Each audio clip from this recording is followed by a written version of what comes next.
안녕하세요. 저는 공대를 졸업하고 지금은 둘째를 임신해서 태교에 집중하고 있는 40대 여자입니다. 제가 들려드릴 이야기는 저에게 불과 몇 년 안 되어 일어난 일들이며 사건의 일부는 현재 진행 중입니다. 그래서 더욱 사연을 올리기가 두렵기도 하고 주변에서 알아볼까봐 자세하게 쓰기 어려운 점 이해 부탁드려요. 하지만 그냥 조용히 넘어가기엔 제 속이 문드러질 것 같고 혹여라도 이 사연을 보시고 마음에 짐이 있으신 분들은 시원하게 해결하시라고 용기 내봅니다. 지금부터 제 기가 막힌 이야기를 시작해 보겠습니다. 처음에 말씀드렸다시피 저는 공대를 졸업했습니다. 공대 특성상 남자 비율이 훨씬 높아서 저는 대학 다닐 때 참 인기가 많았었어요. 솔직히 어디 가서 빼어나게 예쁜 얼굴은 아니지만 못났다는 소리는 단 한 번도 들어본 적 없었습니다. 대학 생활을 하면서 살면서 이렇게 많은 고백을 받아볼 일이 있을까 싶을 정도로 대시를 많이 받았습니다.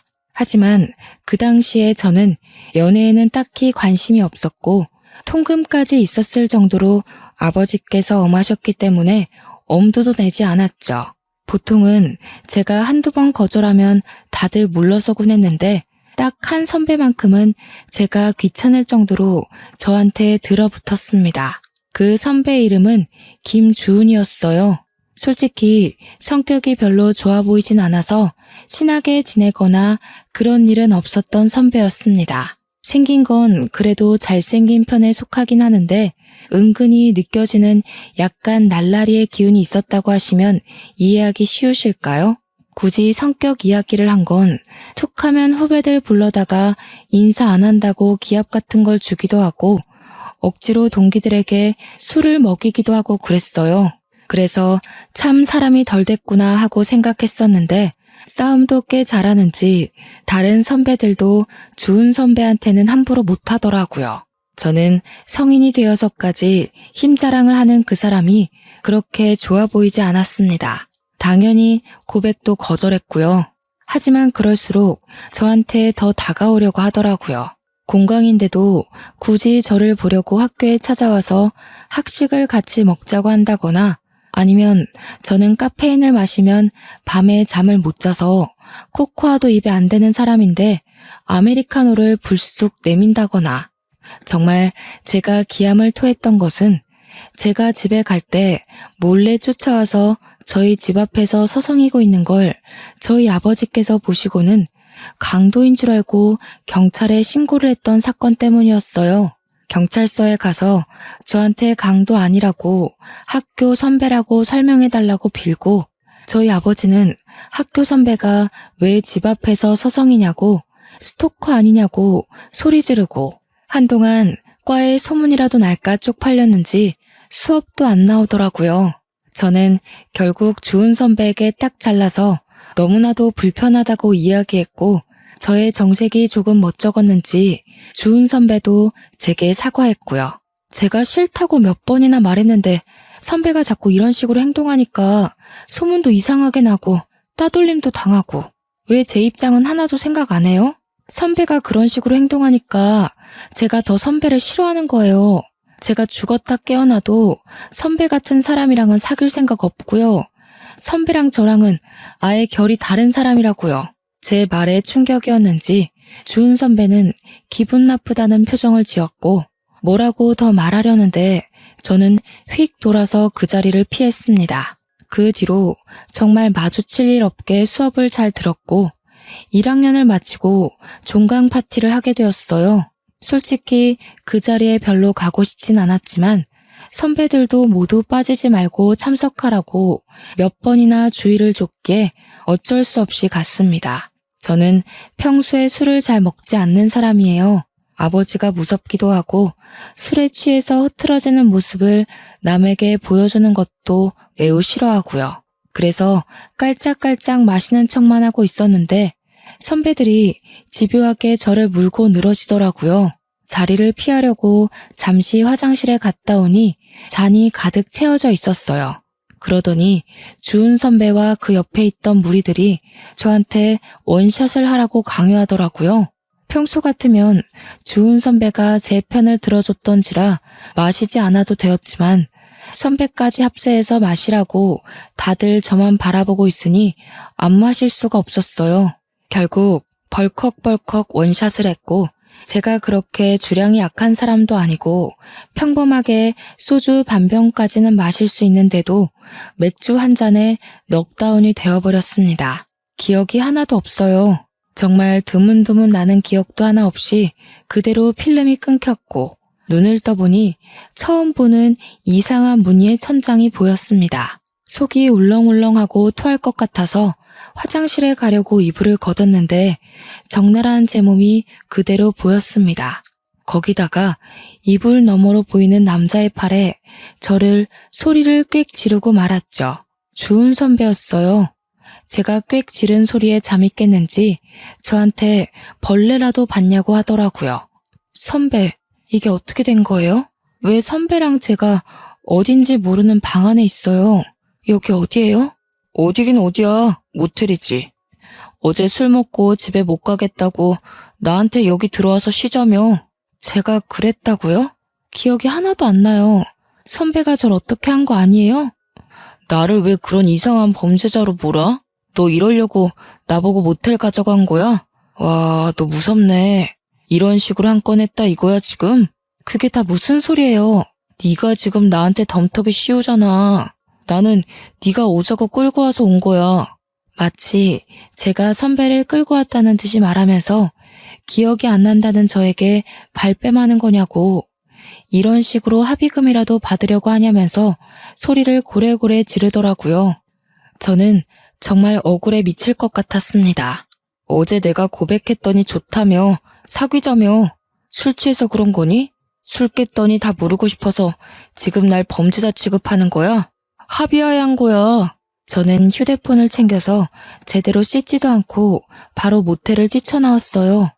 경찰서 앞에서 서성이다가 용기를 내서 들어갔고요.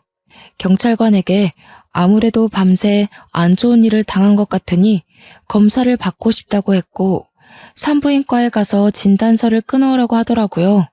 밤새 집에도 들어오지 않고 연락도 되지 않는 딸을 찾는 아버지께서 계속해서 전화를 걸어왔지만 그게 문제가 아니었기 때문에 병원으로 갔습니다.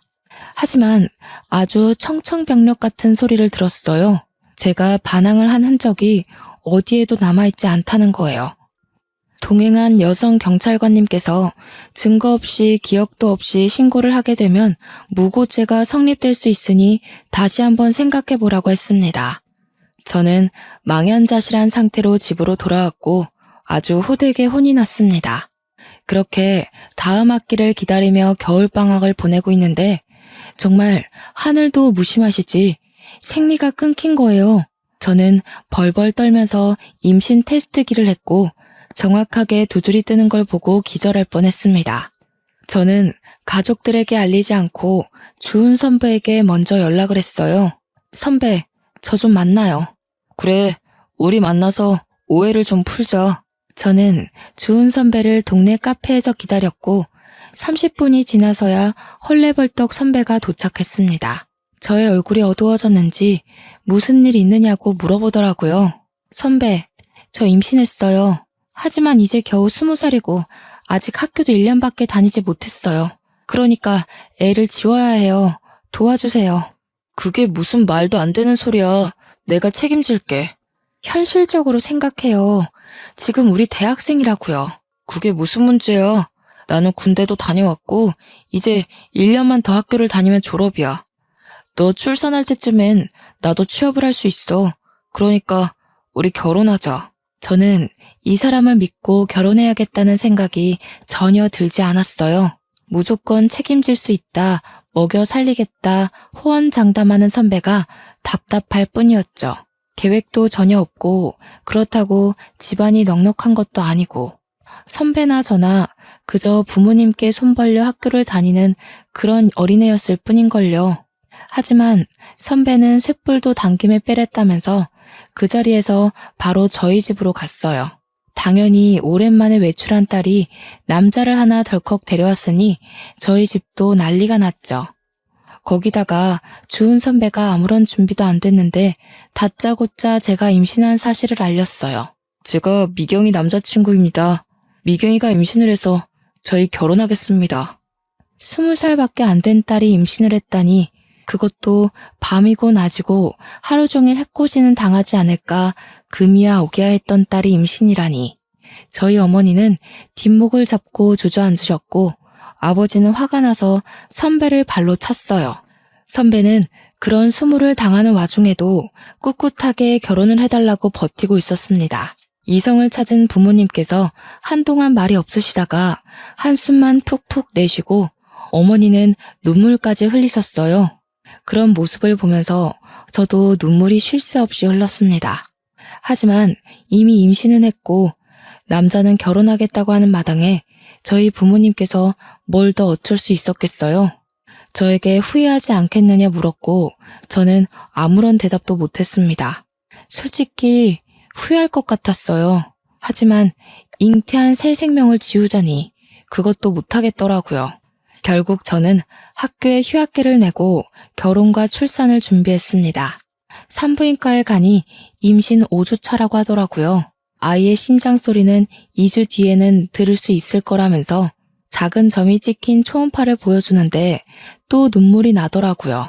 제가 산부인과를 가든 어딜 가든 제 옆에 꼭 붙어서 저희 부모님께 계속 손에 물 한 방울 묻지 않게 잘해주겠다고 당당하게 말하는 선배가 그제서야 조금 든든해졌어요. 꼭 행복하게 해줄 거라면서 저를 보고 씩 웃는데 그 모습이 조금 멋져 보이긴 하더라고요. 아직 학생의 신분이고 더군다나 어린 나이에 혼전 임신해서 결혼한다는 사실이 조금 부끄러워서 결혼식은 따로 올리지 않았습니다. 혼인신고만 올리고서 선배가 살고 있던 원룸에서 신혼살림을 시작하게 되었어요.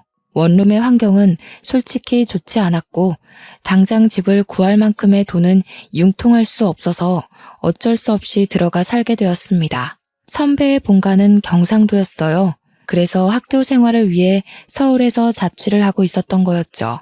제가 배가 점점 불러오고 아이가 태어나면 원룸에서 키울 수는 없었기 때문에 친정으로 들어가겠다고 말했습니다. 여기 방음도 안 되고 시설도 별로여서 아이를 키우기 힘들 것 같아요. 그러니까 친정집에 들어가서 출산 준비를 하면 좋을 것 같아요. 그게 무슨 소리야? 너 내가 3대 독자인 건 알고 있지? 친정 들어가서 출산 준비한다고 하면 우리 엄마 뒤로 넘어간다. 그러지 말고 나는 여기서 졸업할 때까지만 공부 마치고 돌아갈 테니까 너는 우리 본가에 가 있어. 친정이 코앞인데 굳이 경상도에 있는 시댁에 들어가라고요? 너는 이제 출가 외인이잖아. 거기다가 3대 독자의 씨를 품었는데 당연한 거 아니야? 그리고 나 학교 졸업하면 어차피 우리 고향 쪽으로 취직하려고 했어. 내가 우리 부모님 안 모시고 살면 누가 모셔? 그리고 우리 엄마가 시집살이 시킬 사람도 아니니까 편하게 내 집이다 생각하고 가 있어.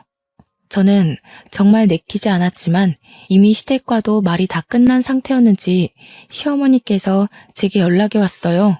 아가 언제 오니? 미리 집도 다 정리해 두었단다. 짐부터 먼저 내려보내든가 어른들 너무 오래 기다리게 하는 거 아니다. 저는 그 말에 어쩔 수 없이 친정에 좋은 말로 포장해서 경상도에 홀로 내려가게 되었습니다. 만삭의 몸을 하고 내려가니 처음에는 너무나도 잘해주셨어요. 여기가 천국이다 싶을 정도로 먹고 싶은 거 다 해주시고 어머님이 식당을 운영하셔서 그런지 정말 손맛이 좋았습니다. 저는 오길 잘했다 할 정도로 편안하게 지내다가 무사히 출산을 했고 조리원까지 잘 갔다가 왔습니다. 저희 부모님께서도 그 사이에 2번 다녀가셨고요. 떡두꺼비 같은 아들을 낳아오자 시댁에서는 경사가 따로 없다면서 잔치까지 열어주셨어요. 출산하느라 고생했다면서 값비싼 가방도 하나 사주셨고요. 저는 처음이 조금 어긋나긴 했지만 결과적으로는 아주 좋은 집안에 시집왔다고 생각했습니다. 하지만 그것도 아주 잠깐이었죠. 제 몸조리가 끝나갈 때쯤 시어머니께서 틈만 나면 저를 식당으로 불려다가 일을 시키셨어요.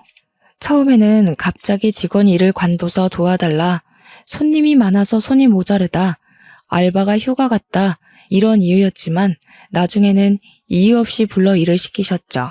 처음에는 한두 시간만 아이를 업고 일을 하면 됐는데 나중에는 대여섯 시간씩 저를 부려먹더라고요. 남편은 제게 3개월만 있으면 내려간다고 했지만 저는 그 시간이 너무나도 지옥 같았어요.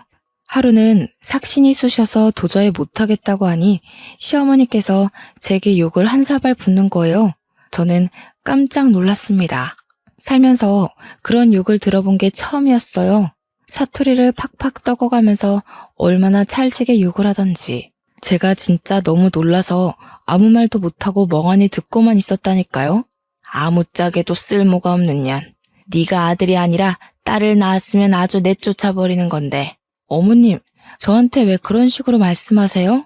그동안 네가 우리 4대 독자를 임신하고 있었으니까 못 부려먹었지. 나 때는 애 낳고 다 밥 깔고 일하고 그랬어. 시대가 어느 시대인데 아직도 그런 소리를 하셔요. 어마마? 시대가 무슨 소용이야? 시애매가 일하려고 하면 냅다 엎드리고 일하는 거지. 애기 안고 도대체 찌개를 왜 못 날려? 서울 깍쟁이는 이래서 안 된다고 혀를 끌끌 차셨죠. 저는 성취하는 몸으로 다리가 퉁퉁 붓는 것을 느껴가면서 일을 했습니다. 조금만 버티라던 남편은 주말에 내려오지도 않았어요. 저는 학교 선배들과 동기들에게 잘 지냈느냐면서 안부 연락을 하면서 혹시 주은 선배는 학교 생활 잘하느냐고 물어봤죠. 학교 사람들은 제가 남편과 결혼해서 아이를 낳는다는 사실을 아예 모르고 있을 거라 생각했어요. 제가 아무에게도 말 안 했거든요. 주은 선배? 선배야 뭐 늘 잘 있지. 맨날 술 먹고 놀러 다니고 진짜 저러고서 어떻게 졸업하나 싶다. 논문을 쓰느라 바빠서 못 내려오겠다던 남편은 맨날 술 먹고 놀고 있다고 하더라고요. 그때 느낀 배신감이란. 역시 사람은 화장실 들어갈 때랑 나올 때랑 다르다고 하더니 틀린 말 하나 없었어요. 근데 미경이 너도 참 걱정이 많겠다. 나? 갑자기 왜? 너 주은 선배 애 낳았다며. 학교에 소문 쫙 났어. 뭐 필요한 건 없어? 야, 아무리 그래도 나한테 말은 했어야지. 얌전한 고양이가 부뚜막에 먼저 올라간다더니 언제 임신까지 한 거야? 저는 머리통을 망치로 한 대 맞은 것 같은 기분이 들었습니다. 솔직히 아무도 몰랐으면 하는 바람이 컸거든요. 일단 20살에 임신을 했다는 것도 좀 그랬고요. 제가 그렇게 피했던 남편이랑 결국 결혼까지 했다는 것도 좀 부끄러웠고요. 저는 대꾸하지 않고 나중에 연락하겠다고 하고 전화를 끊었습니다. 그러자 동기한테 문자가 오더라고요. 읽을까 말까 하다가 문자 메시지함을 딱 열었는데 정말 속이 상했죠. 근데 주은 선배 솔직히 너무 별론 거 알지? 너에 대해서도 안 좋게 이야기하고 다니더라. 그래도 내가 너랑 친한 동기라서 전해주는 건데 아무리 도도한 여자라도 잡아뜨리면 그만이라고. 선배들이랑 이야기하는 거 들었어. 아무튼 이미 결혼도 했고 아이도 낳았으니 내가 오지랖 부리는 게 맞긴 하지만 너도 현명하게 잘 결정하길 바랄게. 정말 결혼한 지 1년도 되지 않았는데 이런 소리를 들으니까 너무 속이 상했어요. 방 안에 웅크리고 엉엉 울어버렸습니다. 그러자 집에서 곡소리가 난다면서 시어머니께서 문을 벌컥 열고 들어와 울 시간 있으면 빨래라도 하라고 하더라고요. 정말 도망치고 싶었습니다. 바로 남편에게 전화를 걸었습니다. 학교에서 도대체 무슨 말을 하고 다니는 거예요? 무슨 소리야. 내가 무슨 소리를 뭐라고 다녔는데. 논문 쓰느라 바빠. 어제도 술 먹고 놀았다면서요. 내가 다 들었어요. 너 동기들 시켜서 나 감시하고 다니니? 진짜 무섭다. 감시라뇨? 동기들이 나한테 현명한 선택을 하래요. 나에 대해서 안 좋게 말하고 다닌다면서요. 아무리 도도해봤자 잡아뜨리면 그만이라고 그렇게 말하고 다닌다면서요. 와, 어떤 새끼가 바로 일렀지? 야, 어차피 너 내 애도 낳았고 우리 혼인신고도 해서 정식 부부잖아. 이제 와서 네가 할 수 있는 현명한 선택이 뭔데? 우리 엄마가 전화해서 그러더라. 너 요즘 몸 아프다고 식당 일도 안 돕는다며? 자고로 시집 왔으면 시댁 살림에 제대로 신경 쓰고 살아야지. 가서 식당 일도 척척 도와드리고 빨래랑 설거지도 좀 하고. 그래야 이쁨을 받을 거 아냐. 네가 나한테 시집 와서 잘한 게 뭐가 있어? 아들 낳은 거? 그것도 내 씨가 좋은 거지. 네가 잘한 게 아니라. 맞지? 저는 남편과 통화가 끝나자마자 친정아버지께 전화를 걸었어요. 오랜만에 딸에게 전화가 와서 신나게 전화를 받으신 아버지께서 딸이 엉엉 울고 있으니 무슨 일이냐며 당장 말하라고 하시더라고요. 지금 남편이 제게 한 말, 시어머니께서 제게 한 행동을 모조리 다 일렀습니다. 아버지는 짐부터 싸놓고 기다리라고 하셨어요. 당장 내려가겠다면서 저를 끌고 갈 테니 4시간 정도 걸릴 거라고 어머니와 함께 가겠다고 하시더라고요. 저는 울면서 빨리 와달라고 했고 전화를 끊자마자 재빨리 짐을 챙겼습니다. 아이가 먹을 분유와 우유병, 기저귀도 넉넉하게 챙기고 방 안에서 꼼짝 않고 아버지를 기다렸어요. 4시간하고도 30분이 더 지나자 밖이 소란스러웠고 저희 부모님께서 도착하셨다는 걸 알게 되었습니다. 저는 황급히 뛰쳐나가 아이부터 어머니께 안겨드렸어요. 시어머니는 이게 다 무슨 일이냐면서 어이없어 하셨고요. 우리 애 당장 데려가겠습니다. 밑도 끝도 없이 잘해주겠다는 말에 고민하면서 시집을 보낸 건데 이게 다 무슨 짓입니까? 아니, 내가 뭘 어쨌다고 우리 집 와서 이런 소란을 피우십니까? 사돈 어른.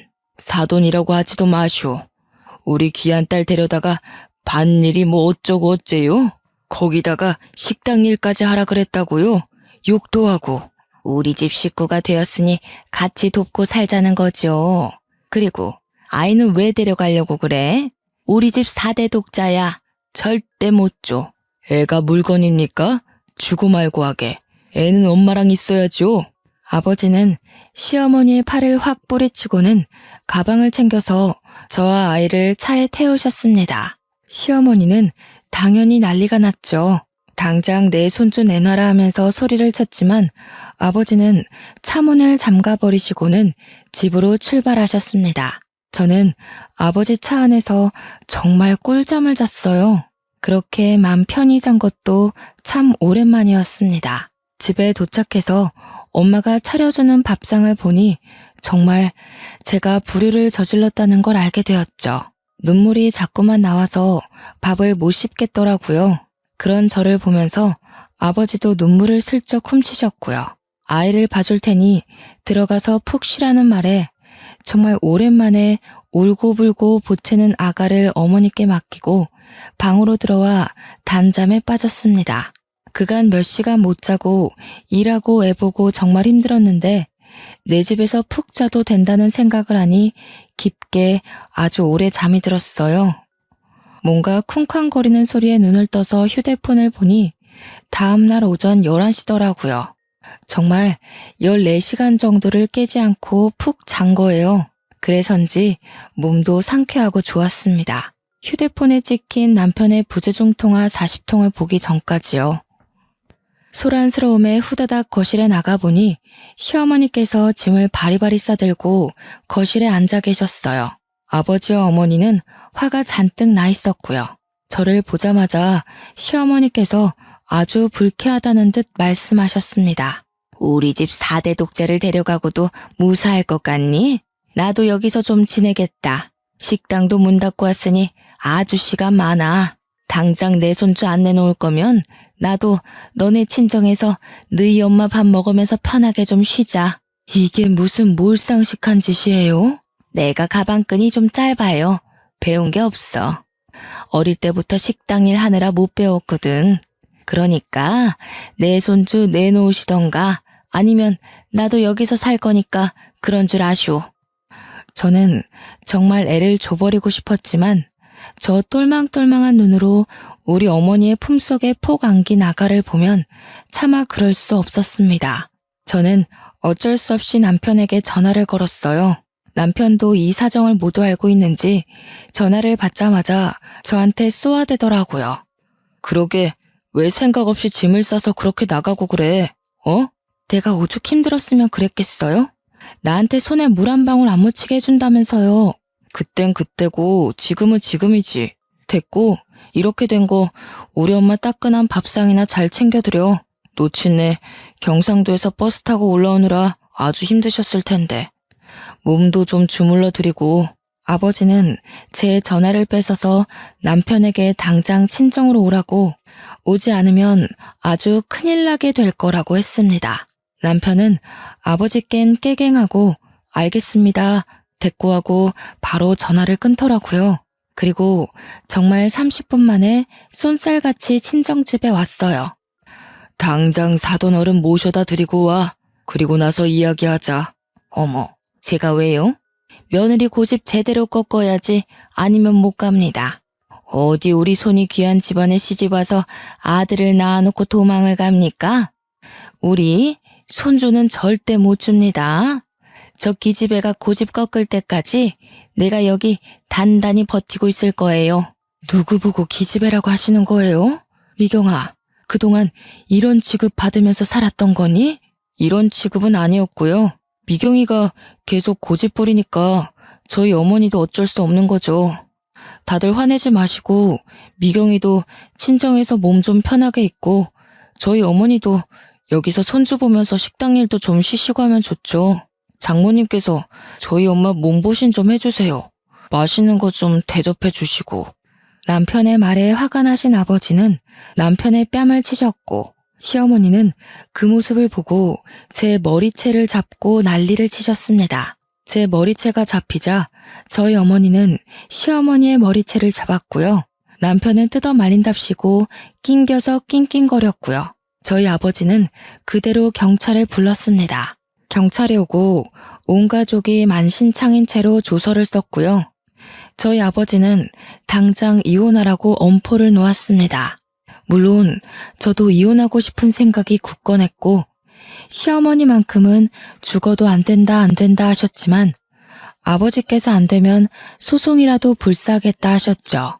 경찰서까지 온 마당에 뭐가 더 두렵겠습니까? 하지만 먼저 손을 올린 게 저희 아버지였기 때문에 시댁에서는 그걸 빌미로 아이의 양육권을 달라고 요구했습니다.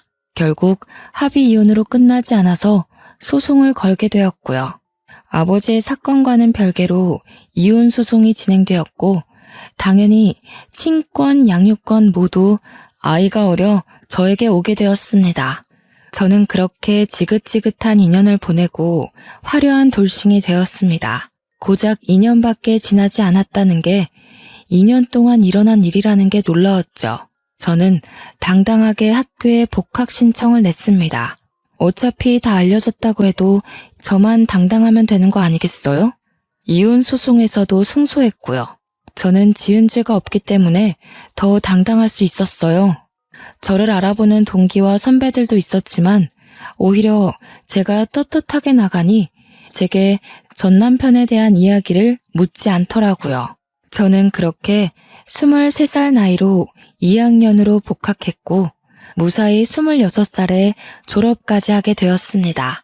제가 졸업할 즈음 담당 교수님께서 대학원으로 진학할 것을 권유해 주셨고 저는 가족들과 상의 끝에 대학원을 가기로 했습니다.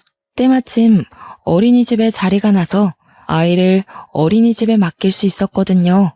대학원에 가니 저와 엄청 친했던 건 아니지만 그래도 안면이 있던 선배가 연구실에 있더라고요. 그 선배 덕에 저는 연구실에 적응을 잘할 수 있게 되었고 팀의 주축인 선배를 따라서 논문 주제도 정할 수 있었고요. 그렇게 1년, 2년 시간이 지나고 선배가 논문을 완성하면 이제 연구실도 떠나게 되어 다 같이 송별회라도 해야 하는 것 아니냐고 이야기를 나누고 있는데 선배가 대뜸 저에게 그러지 말고 연애를 하자고 하더라고요. 저는 그래 어차피 연애뿐인데 뭐 어떤가 싶어서 선배와 사귀기로 했어요. 사귀는 동안 참 선배가 괜찮은 사람이라는 걸 느꼈습니다. 아이 때문에 급하게 제가 약속을 깨버리는 날에도 화를 낸 적 없고 아이가 아파 응급실에 가야 할 때도 발벗고 나서주곤 했어요. 아이에게 아빠가 필요한 순간에 선배가 그 자리를 채워주었습니다. 그렇게 연애를 계속 해오면서 저도 모르게 선배에게 참 많이 의지했던 것 같아요. 헤어지는 게 무섭고 두려워지더라고요. 그러던 어느 날 선배의 연구 결과를 인정받아 대기업에 취업이 확정되고 선배네 부모님께서 대뜸 저를 보고 싶다고 했다고 하시더라고요. 연애만 하자더니 나이도 이제 30 중반을 넘겼으니까 집에서 궁금하신가 봐. 저 또한 30을 넘긴 나이였고 저희 집에서도 은근히 남자 없느냐고 물어보던 와중이라 믿져야 본전이다 싶어서 만나보겠다고 했습니다. 솔직히 긴장 안 했다면 거짓말이죠. 과일 바구니까지 사서 투피스 쫙 빼입고 선배네 집을 방문했어요. 아니, 왜 이제 왔어? 너무 잘 왔어. 어떤 사람인지 궁금했는데 딱 내가 예상한 대로야. 안녕하세요. 이미경이라고 합니다. 얘기 많이 들었어요. 일단 밥 먹읍시다. 정성스럽게 차려진 밥을 먹고 제가 사온 과일을 다 같이 나눠 먹고 있는데 아주 고민하시더니 선배네 부모님께서 제게 넌지시 물어보셨어요. 아기가 벌써 초등학생이라고 들었는데 아무래도 아이가 더 크기 전에 재혼을 해야 아이랑 사이도 틀어지지 않고 더 돈독해지지 않을까? 우리들이 그렇게 꽉 막힌 사람들은 아니라서. 연구원 부부가 얼마나 멋있어. 신혼집도 서울에다가 해줄 수 있고. 그쵸 여보? 아유 말 맞다 나. 결혼만 한다고 하면 내가 가진 저 강남 아파트 명의 바로 돌려줄 수 있지. 명의도 내가 통 크게 반반 해줄 수 있어요. 다음에는 아이도 한번 데려오면 좋겠는데 내가 할아버지 되는 거 아니야? 저는 너무나도 당황스러웠습니다. 분명 선배는 결혼 생각 없는 것 같았는데 저는 의문이 가득한 눈으로 선배를 보니 모른 척하며 제 손을 꽉 잡더라고요.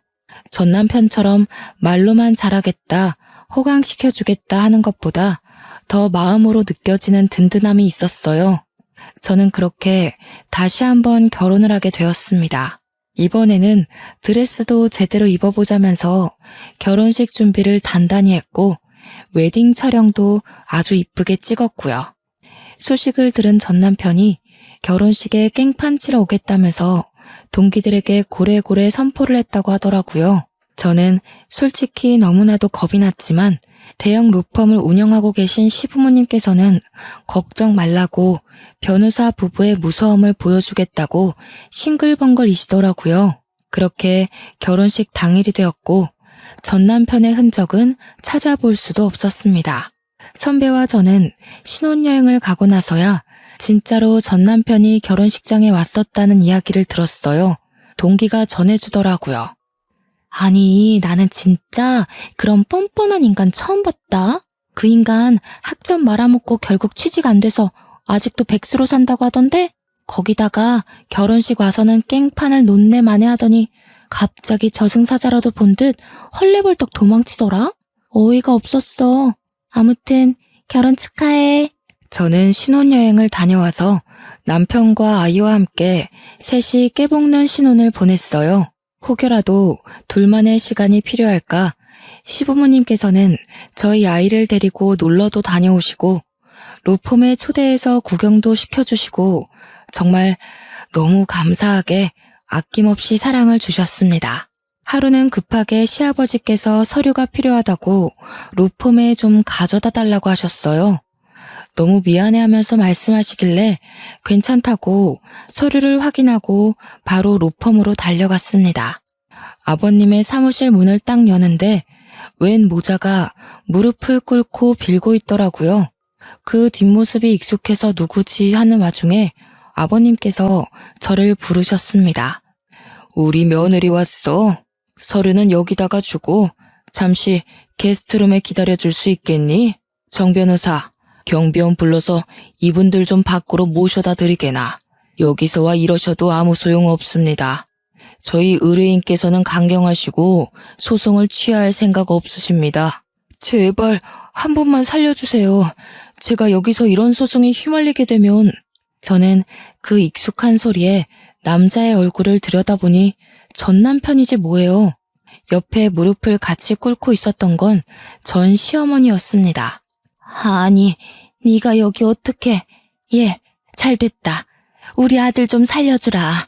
네가 여기 변호사님이랑 잘 아는 사이니? 응? 저희 며느리입니다만. 어떻게 아는 사이니? 예전에 말씀드렸던 제 전남편이에요. 결국은 무슨 죄를 지었는지는 몰라도 여기서 이렇게 만나게 되네. 다 오해란다.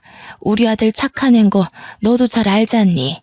억울하게 누명을 써서 뭐 술잔에 수면제를 타서 나쁜 짓 하고 그러래 아닌 거 너도 잘 알지?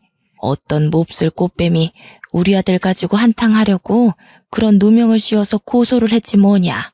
술에 수면제를 탔다고요? 그래. 수면제를 타서 잠이 들게 해가지고 기억이 없다면서 우리 아들을 글쎄 입에도 담기도 힘든 그런 일로 고소를 했어.